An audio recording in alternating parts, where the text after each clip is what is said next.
Welcome in the heart of Munich in Café Datenschutz. Today on the ECJ's decision on GDPR and national competition law.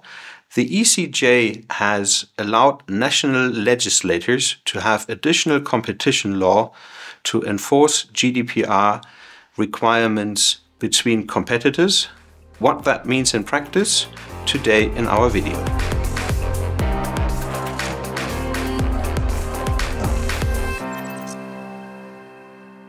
So let's have a look at GDPR in principle.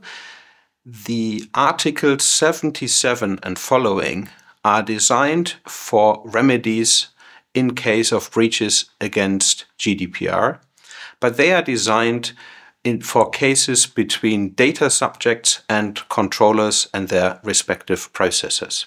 So GDPR does not allow directly for cease and desist letters. Now the ECJ had to decide on the question whether additional national competition law could allow competitors to sue each other for infringements of GDPR. And the ECJ stated, you can find the decision in the link below, stated that GDPR in essence harmonizes the standards that companies have to adhere to under GDPR, but there is no full alignment on the level of enforcement. This is still with the national legislator to decide on how to organize the enforcement activities. So the ECJ also clarified that the national legislator allowing in national competition law to go after each other for infringement under GDPR does not breach GDPR, but in fact strengthens the GDPR enforcement as such.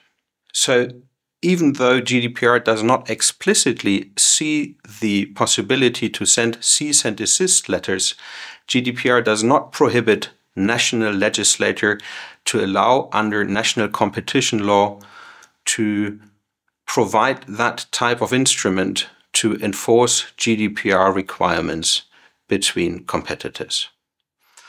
So the national legislator can have those regulations, and it's at the end of the day a case-to-case decision whether a GDPR infringement also allows for additional enforcement activities under the respective national competition law.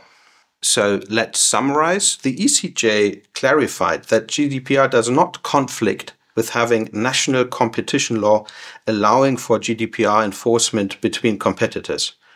In practice, that means that the German Act Against Unfair Competition allows competitors to take legal actions if a breach of GDPR affects fair market standards. What else has happened in the privacy world? There's a website with a visualization of the world's biggest data breaches and hacks. Link in the description below. Thanks for watching.